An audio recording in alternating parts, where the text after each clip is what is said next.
xam nga di xaar suma ges yi ba soona waaye tey moom kañ tey suma ges bi moom njëkk a àgga so which is quite something very good yeah which means we're going to start on time and we're going to discuss everything that we want to discuss yeah but just to remind you very quick this is the last episode of this show right here because from this episode we're now moving in instead of Thursdays to Tuesday from 8 to 10 so catch up the time same is the same content the same man right here you know what I'm saying so yeah without wasting more time we have of course a great artist, a big time artist, I would say.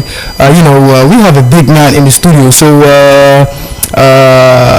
he is not a stranger to this show. He has been here, I think, a couple of times. So we are not going to do, a deep formal introduction because you already know who is in the building. Those who have been connecting with us since in the morning, our loyal citizens.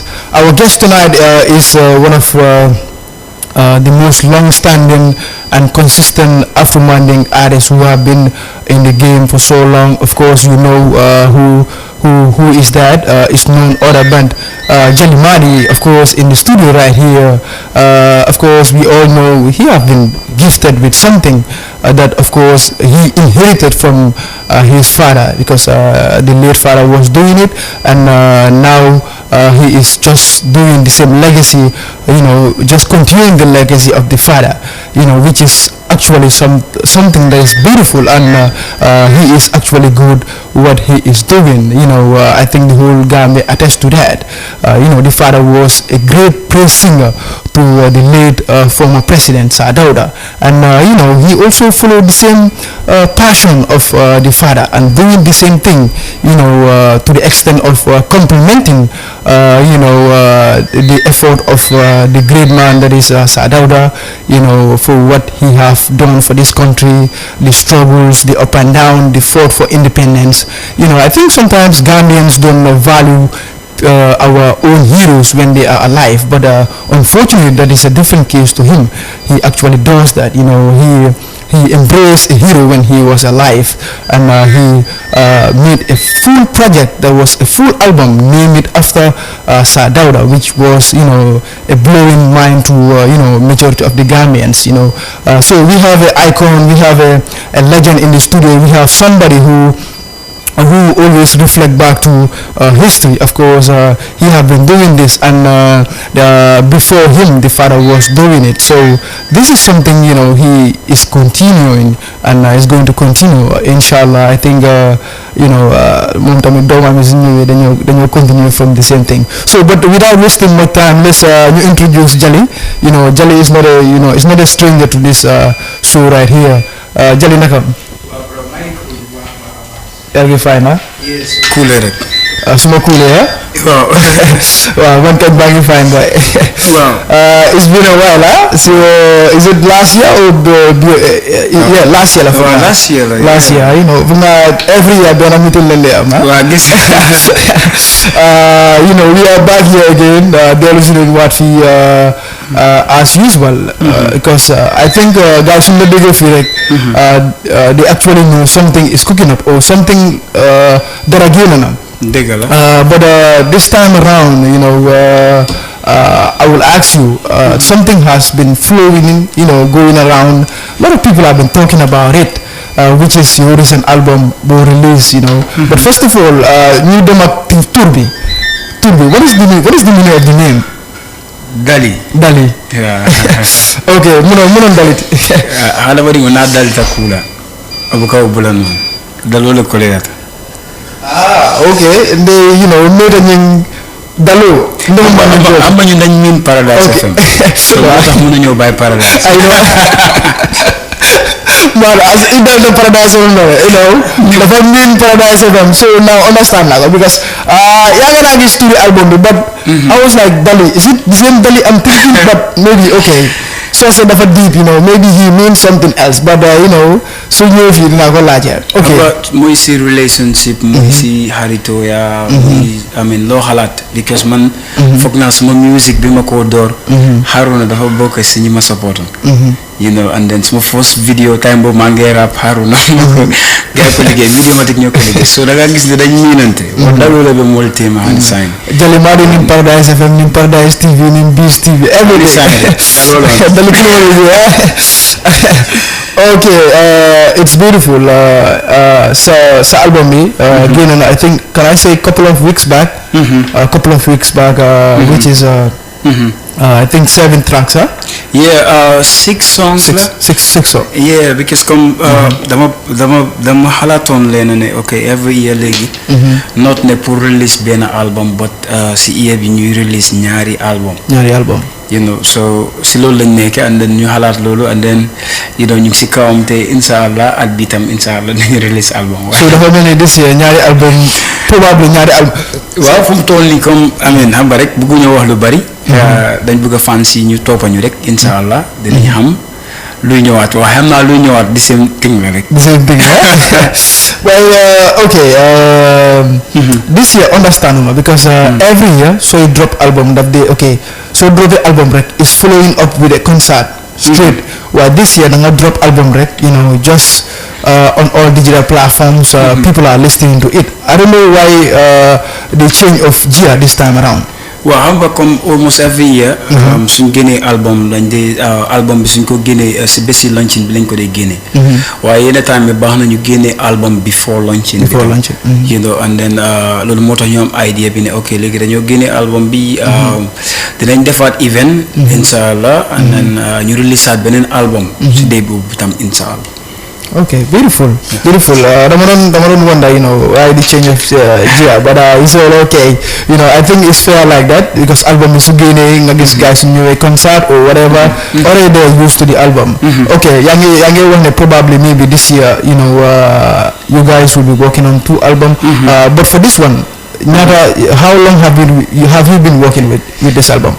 Well, songs yi moom comme songs yi dama leen liggéey lu yàgga lu yàgga yi depuis 2016 la songs yi you know am na moo tax amin comme songs yi du problème bi fu mu toll nii you know mën nañoo release album waaye itam dañ dee bëgg a liggéey bu baax moo tax mu dee xaw a di jël time tuuti waaye songs yi yàgga nañ tuuti because mooy Hakim song bu mu liggéey Kanata loolu am na 3 years Canada. Yeah, because dañ ko dee liggéey after mu ne ma ok demal ñu change so ñëw ñu change melody ñu change lii so si loolu lañ nekkoon ba finally moom mu ne ma ok léegi mu ngi ok sound bi mu ngi ok waaw album yu bëri ñëw romba you know when they sound bi si studio waaw gis nga rek comme liggéey bu baax la rek because loolu lañ bëgg because tam comme musique moom lu nit ñi di déglu la non tey ak ëllëg but lu nit ñi di déglu la ay ati so sooy def danga si war a def liggéey bu am fayda sure sure beautiful Dali bi génn na but in a nutshell apart from yow ak Paradise FM seen Dali bi alambalu but what can you explain beyond that waaw Dali mooy benn rek nga nekk si relationship I mean xam nga rek miinante nit ki you know miinante bi nga xamante ne mooy loolu xam nga miin dafa garaaw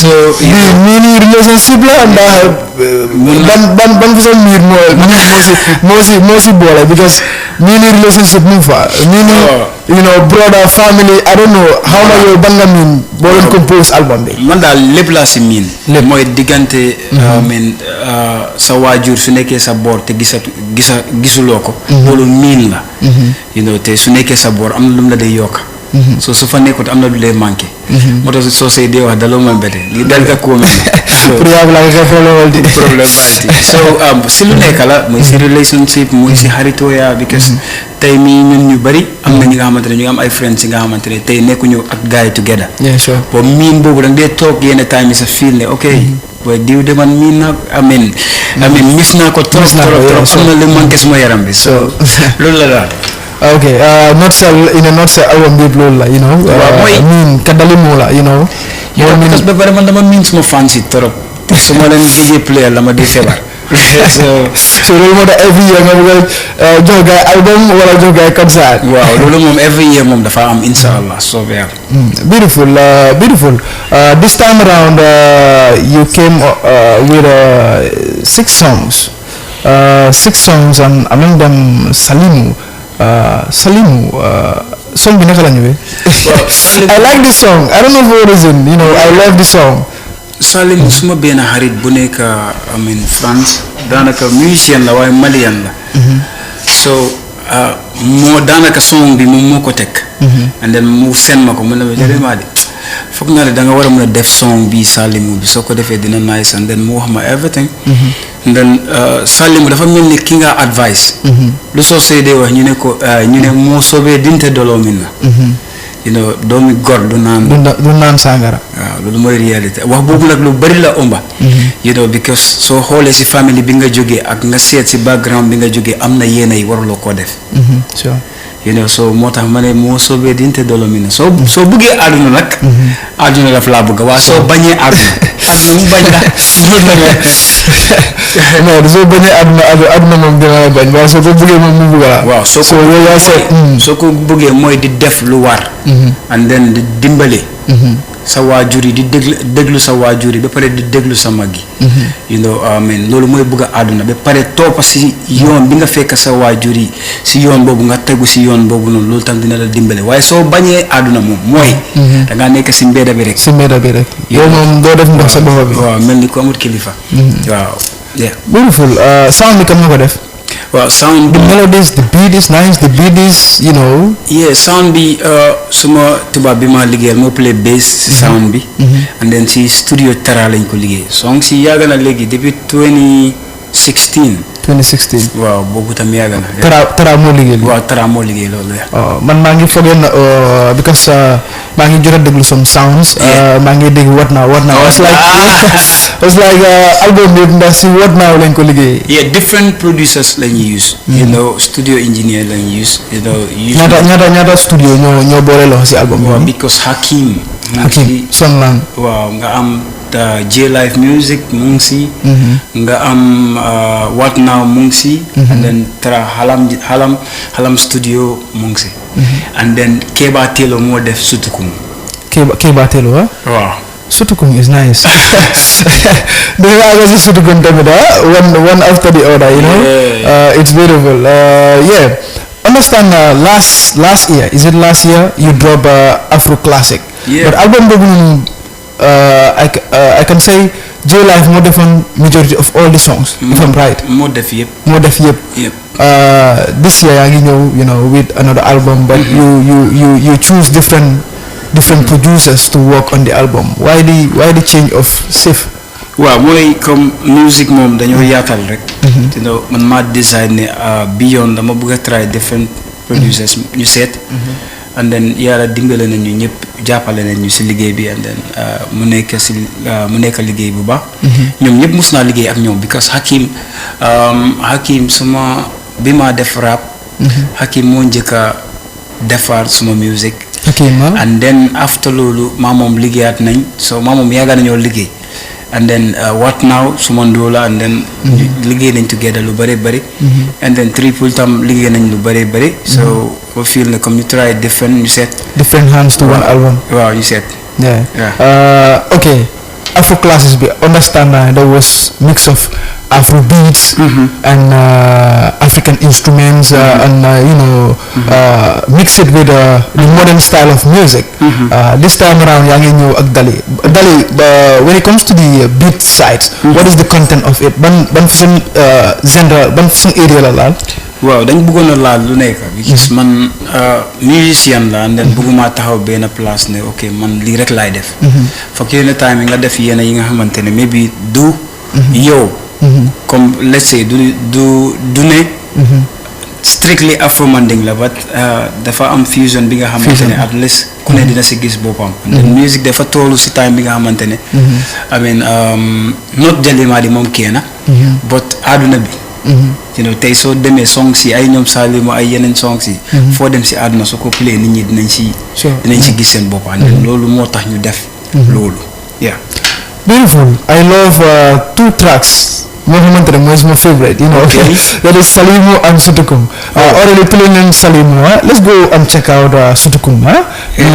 Sutukum Tamira. Album we play from one song to another. Yeah. So let's check out Sutukum. Yeah.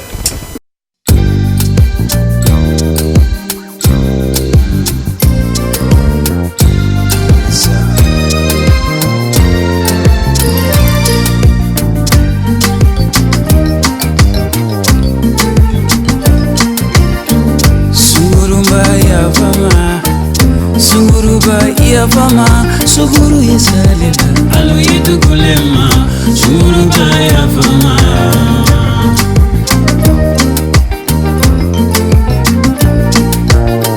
suguru baya fama suguru baya fama suguru yesalela alo yetu kulema suguru baya fama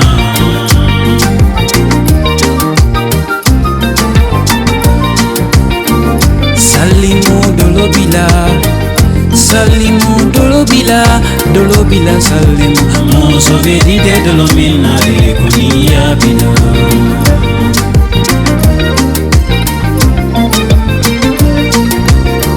Salimu dolobila salimu mo sovedi de dolomina de konia bina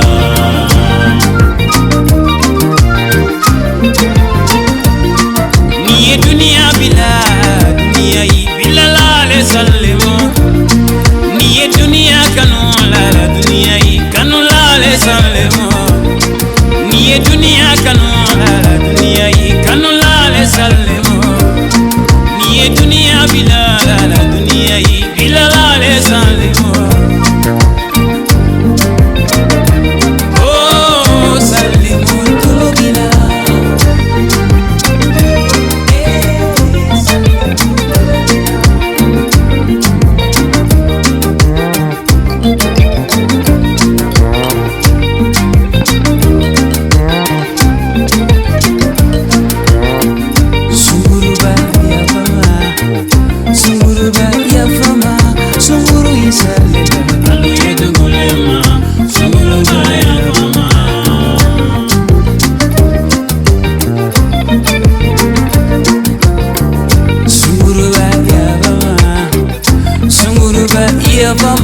Sunguru yesalela alo yedu kulema sunguru baya fama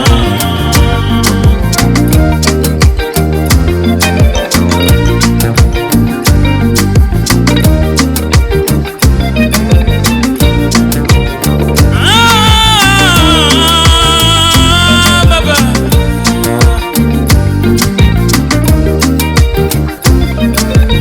fakuli kumani fakuli daba jami yankole bula masonale anu bula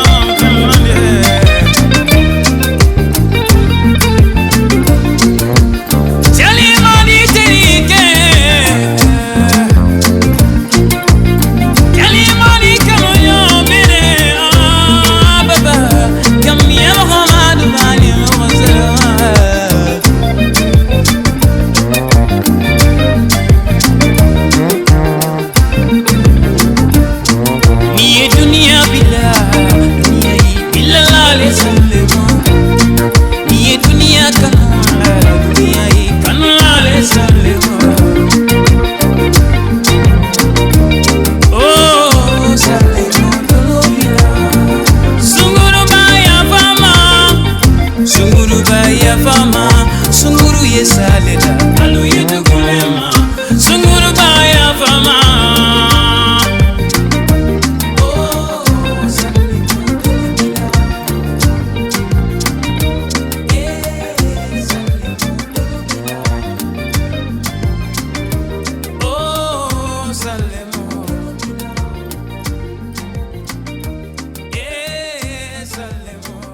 Whoa.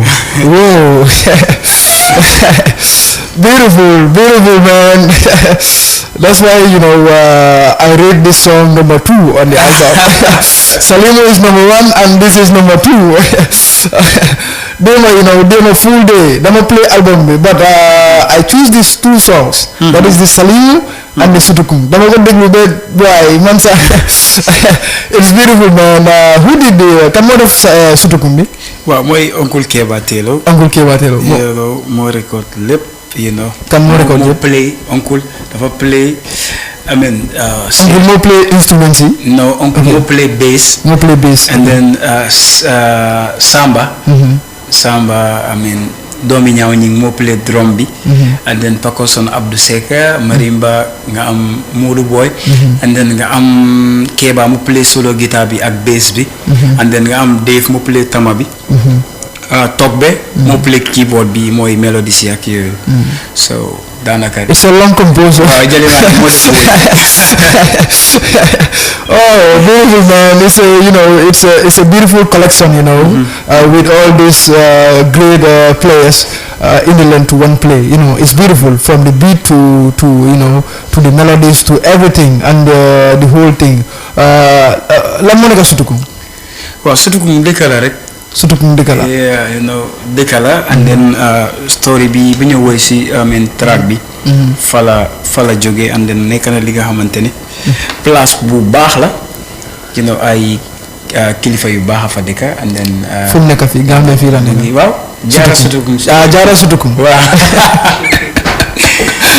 and then di leen di nuyu di profité waale di la nuyu gars yi buñ demee di def vidéo bi dañu dañu teral trop lekk nañ fa and then teral nañu ba pare ñu bi xam ba rek man seen géwél laa tam because suma papa dafa jaaroon lu yàgg nga xam ne suma papa lu yàgg waaw so bu ma demee foofu nekk na li nga xamante ne xam ba rek gars apprécier nañ ko trop and then man leen soo gisee paa yi nga xamante ne ñoo génn si sax I was dama surprise trop comme ne ok ñun lu ñoo def mais bi ñu ngi ko xeeb ba lu rëy la and then ba pare after loolu ñu ñaanal ñu tam because ñun ay xale lañ te dañ soxla ñaan dafa am fuñ bëgg a aaga dafa am fuñ bëgg a yóbbu musique Gambie so yàlla def na ñu dem ñu teral ñu ba pare ubbil ñu bunta yi ñu dugg fu nekk def vidéo mu nekkoon foon nag vidéo bi ñu ko liggéey mooy Alaaji Manka moo brodam Babukar gars yi def si liggéey bu rafet ñu travel ba Jaara Sutukum maa ñoom ñu def everything and then ñu dellu si waat back waaw beautiful then Jaara Sutukum suñ gars yi beautiful man. I love the song. It's beautiful man. Salimu Jaara Sutukum it's my favorite ones on the album. So what we gonna do lu ñu def ñu dem ak short commercial break. From there we're gonna continue with the show. Don't touch the dial, don't go nowhere. This is the all music. I listen purely for the music, lots of music, my sort of music. I like it because the music is just great. Ikanata siri diana monde laftelale Ikanata baby kanonyone laftelale Telubukan silambu kamburi Telubukan silambu kamburi Nienje da wadambe bambandi Nienje da wadambe kandi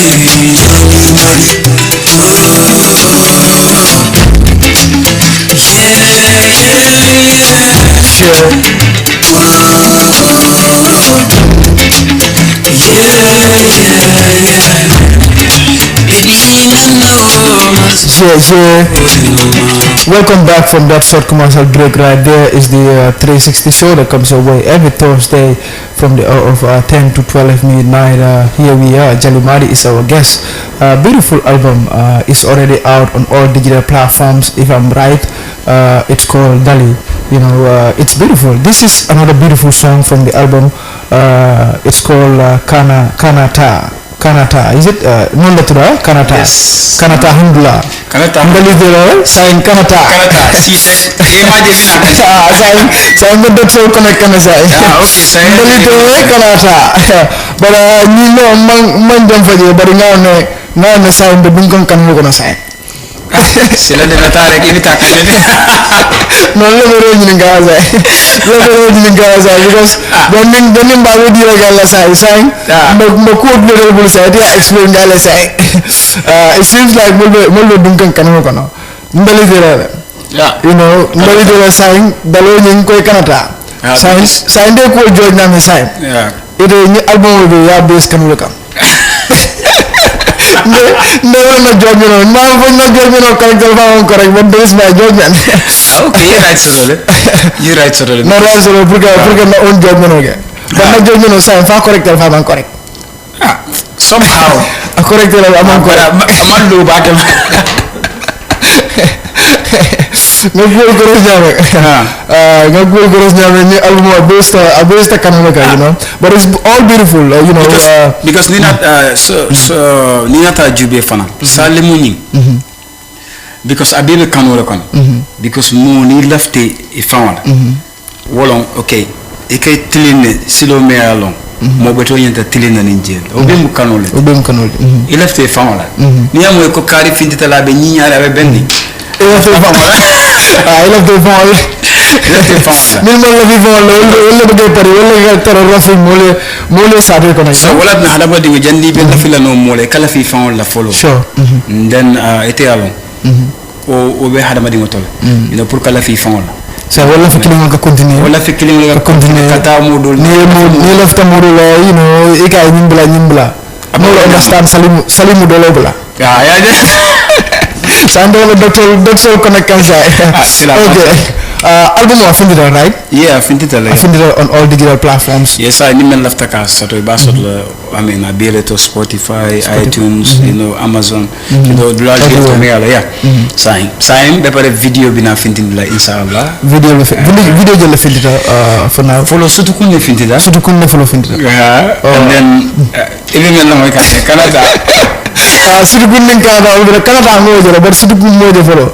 Canada you know search you know online. It's beautiful, man. Yeah. Canada moja, but Sutukun moja follow. So Sutukun is it out? Findita ya upload already? Is it on digital platforms? Oh, but I don't think for Sutukun atabe borikan sign TV to Allah. TV station Paradise TV. Borikan GRTS, borikan Dulal bit. It's Allah. Yeah. Abidjan sign kaya alhamdulillah. Beautiful. Sutukun le dua bel dengan nanti lite. Nama malam ni. Kamu tahu tidak mana Sutukun. No, audio level, you know. We level upgrade, like, you know, you can go online. I think the name is Jalimadi everywhere. YouTube, Instagram, everywhere. I think it's Jalimadi, yeah. So near of a video GBL, I think is available on YouTube. Is done with video in GB, yeah. But fanang purka dung online fanang kana album wala mo be makoyla because the momul kala mo di mo be mul makoyla the momul ka sang dung mo fana be mul makoyla so mo nyanta la mo at the same time ya sang but ita na gambe da ku difficult ani ma sang but ni alla mo fana be ko ka fala mul ofana important I know but mulu kan fana fo e ka fo Jalimadi la music is for kebal ka alla mo back for sometimes because they know so no because they know so you know name play okay ni mo tere be Jalimadi music play ka boy ite ka kebal music la mo I know ka kebal music la mo you know alhamdulillah some kebal la side la you know for sometimes you know if I'm looking reflect ka okay ko Jalimadi mu kebal daldi lu nga no di dindi wala you know yeah because number and lemon di wala fa ma di kebal because nina ta jibe na musical me blé fitindi be mu musical la te me yalla mo se don ala no par yalla ma acoustic album fitindi so tel hani sa be di wala ma fo wala and then kebal bu mo fil kan kon nyama kebal la bu sid ni wala comme do kebal do bi kebal la bu sid ni wala sa di no na fil ko okay Jalimadi mu kebal daldi lu nga tu kebal bu bari hani sa ante mu di wala tere mu di wala kan tu kebal bu idea mama sia Mario music kebal yeah it's beautiful you know album on hard copy man findi follow yeah hard copy inshallah e be futala nani ala sonta kila sonta do janni ba follow album do bina hard copy lo fintila and then na plan le so do lafta kamenke so mbe plan le no man sai ada plan no makan yeah a plan no mo gambe bala na mo no gambe bala na la dia ko yeah beautiful you know but any album of is it going to be sales on hard copy yeah ba wa filale inshallah ko like I mean na first album o on Gambia na Kenya me so nyindo funa be kala wala nyama inshallah ni ala sonta Beautiful. Dolby J, still because CD in flash drive error. Even though everything is available on the internet, Dolby J can you can through CD or flash drive. So malawatul be jumala choose la. Is it the flash drive or CD? Because mo jamal bi je ka hard copy le ñinin ka because man ke pour ka lamoy. Ba proprietary bulu ya fa nene ka because kunu fo na doje Facebook na album o men ka bring 14 I had done different Gambian album sure and then it's important proprietary bulu ya lon ko kari de nene ya support nene album o sama album bulu bu la fo fulila ika kid bulu do me for akai for something else. It's beautiful, man. So hard copy better which means saying I'll be seeing the printer. Yeah, inshallah, baby kala ni ala sonta kila sonta. Yeah, beautiful. Maminkela saying longa kanata go fana lamo nga ajibe, mune bije because ni don't know kanolti, ni lamo la ye lamo ku, na ko economy ngo baladum. Alwa lamo ñu fa. Ni atare iman tamasiloka. Ibota kan. Amane okay, wala me ngaji ni. Diana monde love telale. Ikanata baby. Kanonyone love telale. Telugu kansilambu kamburi. Telugu kansilambu kamburi. Nienje da wadambe bambandi. Nienje da wadambe kandiri.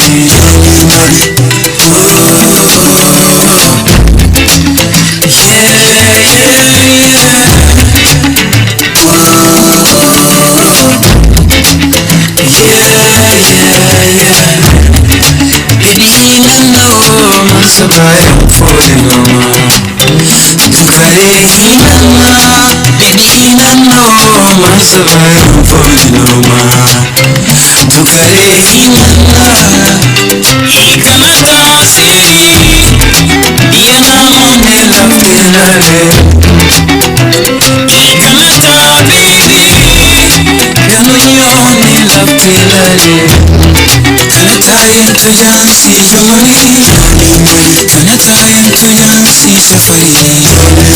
Nienje dawo dambe bambandi. Nienje dawo da sisero. Jalimadi.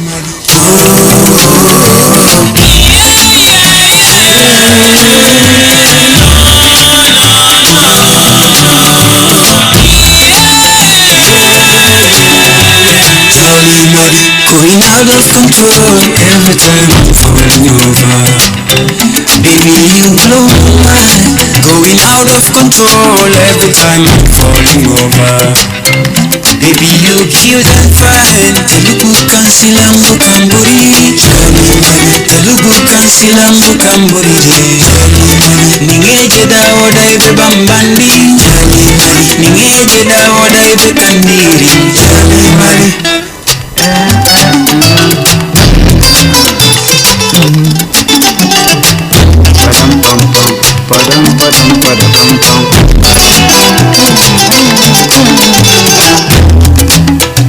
Ikanata siri Diana monde love telale. Ikanata baby Kanonyone love telale. Kanata yentu jansi jamali. Kanata yentu jansi shafari. Nienje dawo dambe bambandi. Nienje dawo da sisiro. Jalimadi.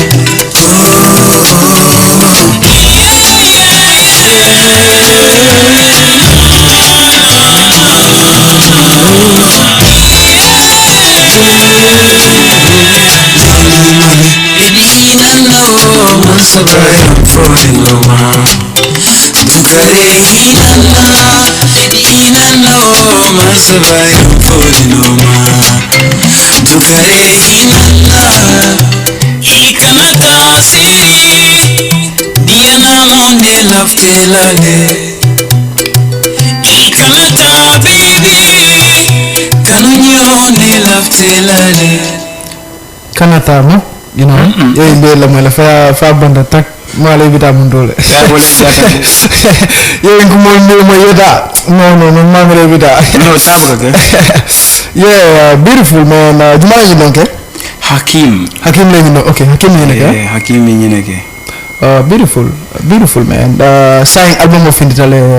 Kabra Fundinda, how is the response from the people? Yeah, alhamdulillah. Nte complain la no back because more be album I mean appreciate le, and then iba sankana even melbe banta tubabu iba over sankana, and then tubabu fana ba sankana, and then fana left over tubabu fana ba sankana. Yeah, like gambe ba sankana sate dul ba sankana. So alhamdulillah. Give thanks, huh? Yeah. The album is going good. I think I'm equally impressed as Midbeya Lamoy because the album is nice, the content is nice. This is something Nyalanko okay. Nanka da nyanta Gambian music export lale. I think these are some of the kind of music we need to export outside because these are something Nyalanko is related to Gambia and it's our culture. It's something Nyalanko, you know, ngine tarajang. You can feel it. So I think if Gambia is exporting something, you know, it should be albums like Dali. You know. Well, like music go intel fana laftale pour sate dol be nyama tarawa nyam. But doku kolin and then naman sonaya. But hanisa ender be karamol. Hanisa intel ma belong and then nsafo non tellement penno folo. You know, mba katakanu pour ka futa level dot, you know, pour ka Gambia to fintin di dunia kono bake because hani sai mbe finti kande barada sata bakele ni compare to sate dol melbe you know dunia kono. So mfana lafta katakuole ke pour Gambia futa ko level dot. Inshallah, you know, mbe crawl kane do mani man futa jira one day inshallah. Okay, it seems like time wala for more jam fala. Finally sai mo 2020 la kono sai, you know, 2020 me feng expect kan bang European tour from, I think Namre you are cooking something. For sure, I know. Yeah, inshallah. So meta become I'm over there, you know. Yeah, kona fo nyameng mbakan and then ku jamal bina kan ni mealon tumando gambenol ba faham la mi fana be kiri te inshallah ba fala na fansol be si hakilo to molto bake ni wato do and then nyanta ka event ke ndalta ka event ke every 18 February sa fono 18 February taratantel to le fa pareta because rolo Gambian even the Gambian people so rajale so ntewotulaji you know every year ka event kele. So this year nata mira ko nyanta ka event kele pour ka di mol la for free yeah inshallah ba kala wuluta damen wala lati kundati and ben fansol be invite la free long mamoni. So this time around independence celebration of Jalimadi style is going to be free mamoni ni cafe. Oh, that's gonna be something else, you know. And on telephone road in the fansol and then because what in tata near event kadulato kanale no maje and then nyinyata wanyamale pour telephone mul command na cool deal fanam for free and then abekala live band let and then musician Jamal Betaraje inshallah abekala free show. Yeah, beautiful man. Watch out for that. Ibara manke free soul sifaltin la free so I mean it's different akakele ko normal performance sol kamil ke holoto because same quality le nati yeje. So abekala wala nyama as usual live music performance adia moments. A beautiful man. Come to the time wala for more jamfara but sound I'm feeling ka 2020 kono European tour bekala this year for the kala. You know, so yeah, I'm saying, you know, artists will say, "You got that vibe, but you want European tour, you know." No, we all attend because long, I'm from the left wall. The inshallah, but for the fans, is here again, Juberek. Okay, thank you very much. Thank you for coming. You know, thank you for sharing this piece with us. It's beautiful. You know, they are likely. You know, album ngala mo kotek. You know, you know, in the process of listening to it. But beside free show, you know, I don't promise the fans all. Beside free show, free show is huge. Yeah. is something huge. But beside that, it's I'm gonna watch out more from Jalimadi, from the pipeline that should come. Album binale, inshallah. Album binale koteki. Album binala koteke. Inshallah. Sayang every year ni mam fula bol ni kelimbina. So what routine is saying? Hasai will be Karola Bible. As far as Beniola, ni fula mana kelimbina. So and then me friend will fan tabikan. But inshallah yalo ni muli ale ikata dame. Ita futala no. So but laftale ni everything beto potona pareta and then nana si kona kenyame nana si radio to na fun fan so le abetena because it tell Jalimadi without it tell nte futala dame binte futala noje and then benna mul fanan konton na melialo amen ikalonye bake na ku jamal to and then ite nte jola no because yala koleata momembe mako la alanin kila koleata bake so mbe konton na so to wuluta dame wala lati kundati and then benna timo fanan konton na be mo be konton na family gal bafala gal buto Jalimadi long as usual. Thank you very much. Thank you for coming through. It was a beautiful song, and thank you for coming. That was Jalimadi right there. That was the end of